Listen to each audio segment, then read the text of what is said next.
전쟁이 다시 시작됐어. 이란 남부 반다르 아바스의 아파트 창문에서 한 남자가 소리치고 있어. 휴대폰 카메라가 흔들리고 있어. 그의 뒤로 온 하늘이 불타고 있어. 주황색 불덩이가 지평선을 집어삼키고 있지. 연기는 어둠 속으로 사라지고 있어. 그는 겁에 질려 계속 말해. 전쟁이 다시 시작됐어. 반다르 아바스, 전쟁이 다시 시작됐어. 그리고 한 도시만이 아니야. 지난 2주 동안 이란은 계속해서 공격을 받았어. 미 해군과 공군의 전투기들, 미사일들, 그리고 미군이 전투에서 한 번도 사용한 적 없는 무기들이었어. 나라 전체 곳곳에서 폭발이 일어났어. 그런데 여기서 뭔가 맞지 않는 게 있어. 불과 한 달도 안 됐어. 미국과 이란 두 나라가 평화 협정을 맺었지.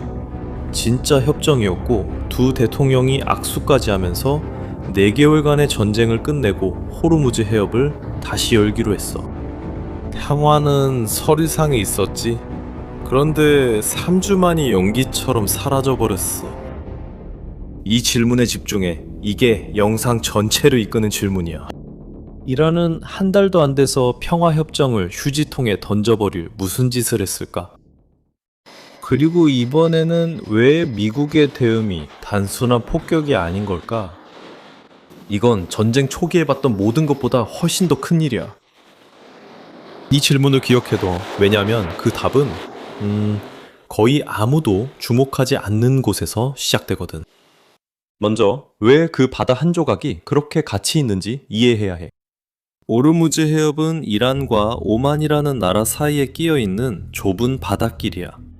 가장 좁은 지점에서는 폭이 겨우 34km밖에 안 돼. 그리고 너도 이미 들어봤을지 모르겠지만 그곳을 통해 전 세계 석유의 거의 5분의 1, 하루에 2천만 배럴이 지나가. 하지만 석유는 모두가 아는 부분일 뿐이야. 거의 아무도 모르는 건 그 좁은 길을 통해 또 무엇이 지나가는지야. 지구 전체 헬륨의 3분의 1, 즉 컴퓨터 칩을 만드는데 반드시 필요한 가스가 그곳을 지나가. 당신의 휴대폰부터 세계에서 가장 발전된 슈퍼컴퓨터까지 모두 말이야.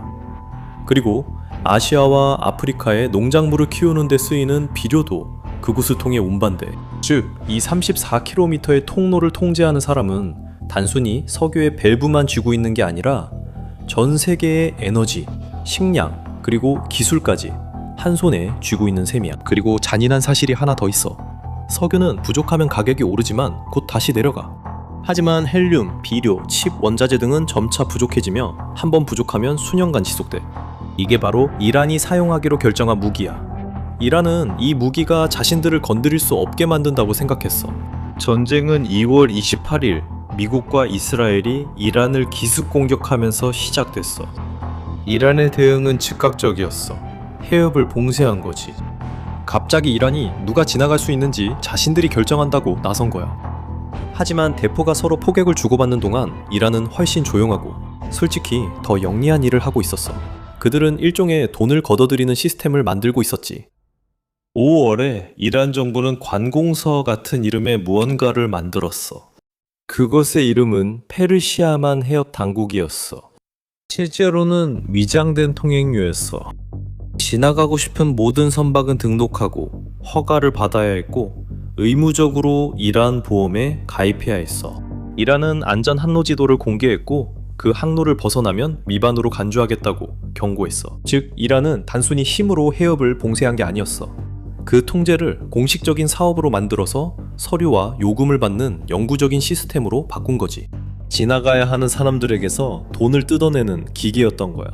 이 모든 것은 무력으로 뒷받침됐지. 혁명 수비대의 쾌속정대, 바다를 향해 겨눈 미사일, 드론까지 동원됐어. 수중에 숨겨진 기뢰와 위성 항법 신호를 차단해서 선박들이 앞을 볼 수 없게 만들었지. 이 모든 것 때문에 해협을 통과하는 비용이 너무 치솟아서 대부분의 선박 소유 회사들이 포기했지. 미국은 그 기관을 제재 명단에 올리고 그 행위를 있는 그대로 불렀지. 바로 선박에 대한 갈취라고. 하지만 여기서 이해가 안 되는 부분이 있어. 만약 이란이 그렇게 강력한 무기를 갖추고 있었다면 왜 막 체결한 평화를 스스로 깨트렸을까? 왜냐면 6월에 양측이 모든 것을 끝내기로 합의했기 때문이야. 6월 17일 두 대통령이 양해각서에 서명했어.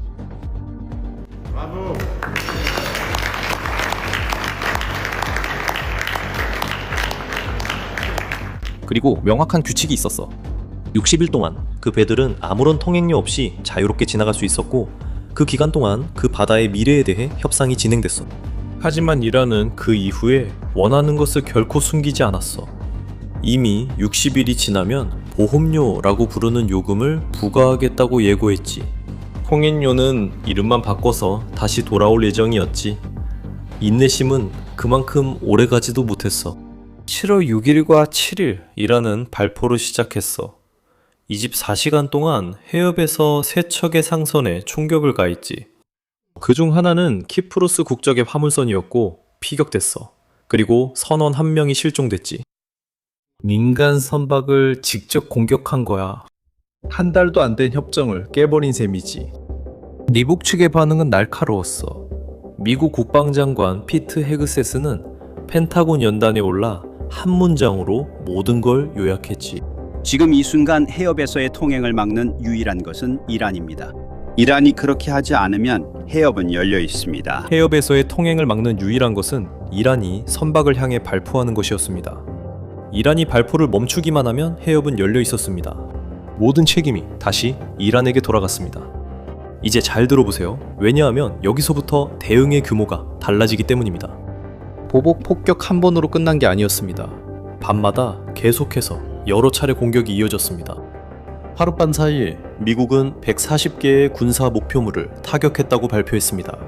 그리고 이전에는 해안에만 머물렀던 공격이 이제는 이란 영토 깊숙이 1500km 안쪽까지 들어가기 시작했습니다. 목표물들은 무작위로 정해진 게 아니었습니다.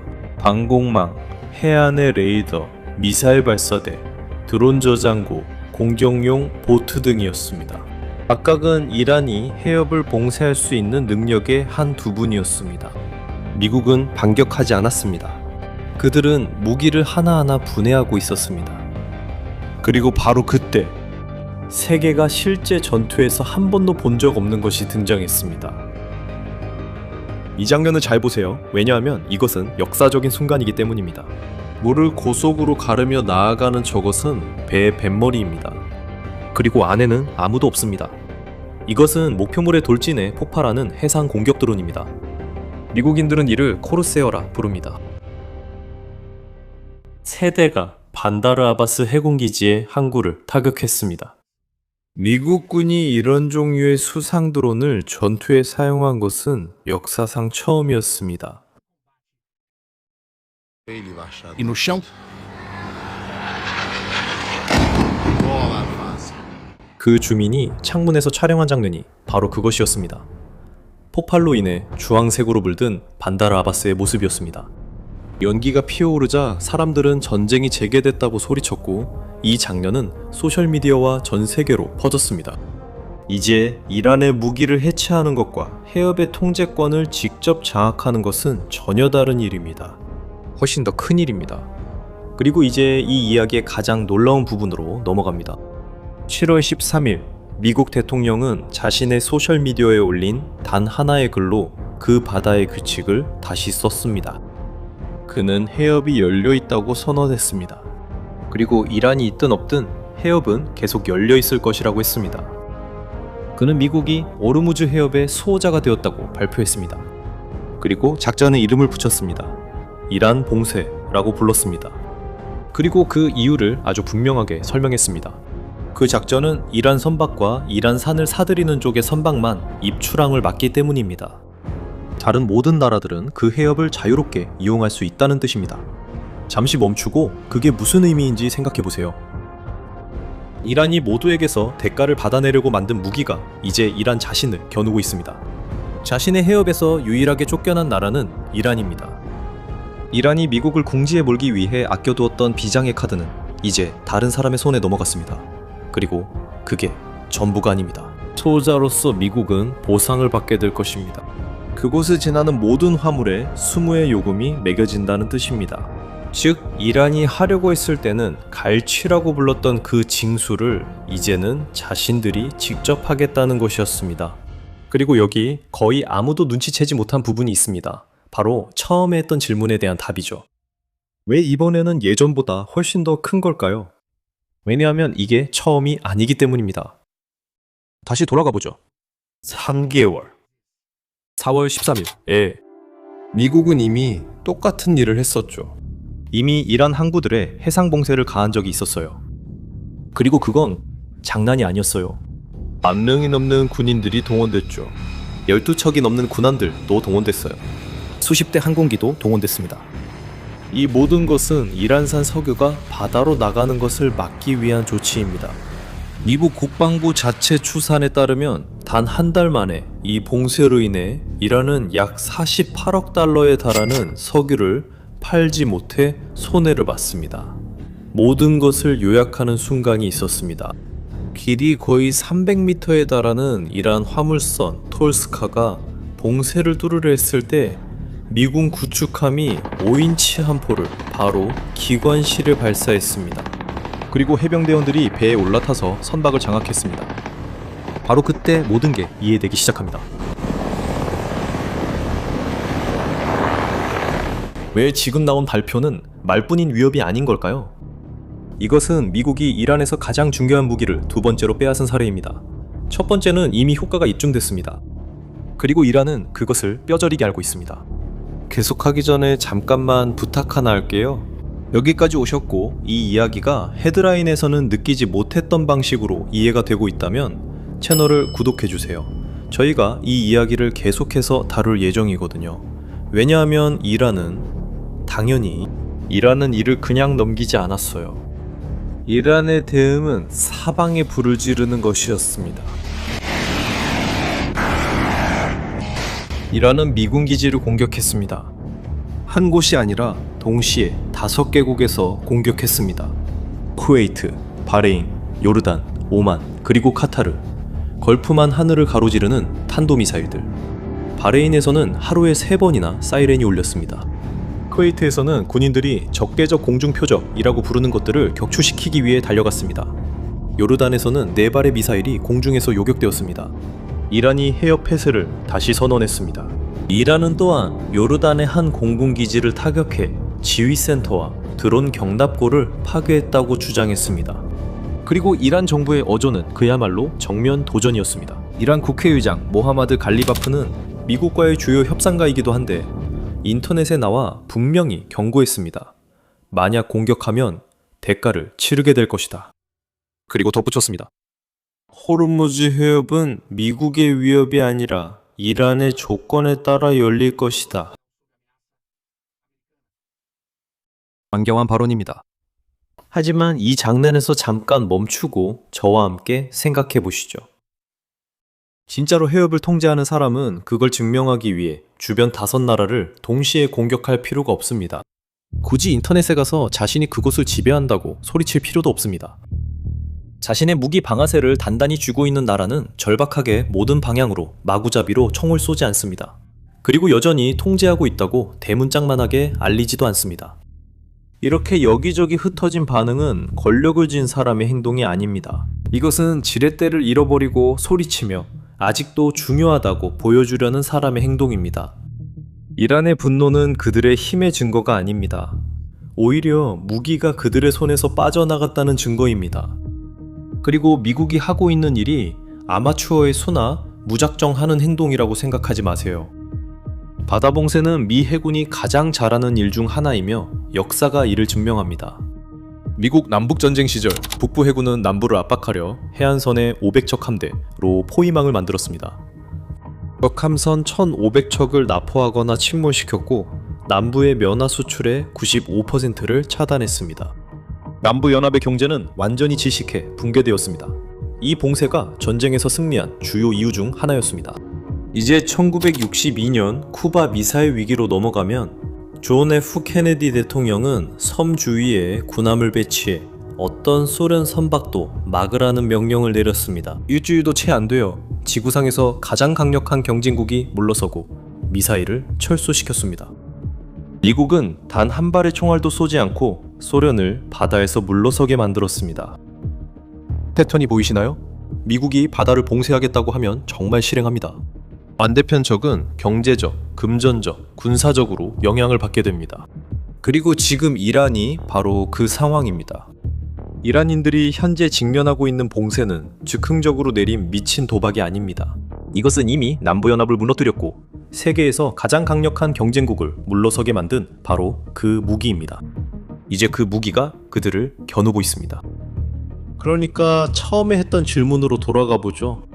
이란은 평화를 3주 만에 불태울 만큼 무슨 일을 했을까요? 그리고 이번에는 왜 이렇게 더 큰 반응이 있었을까요? 이제 여러분은 전체 이야기를 알게 됐습니다.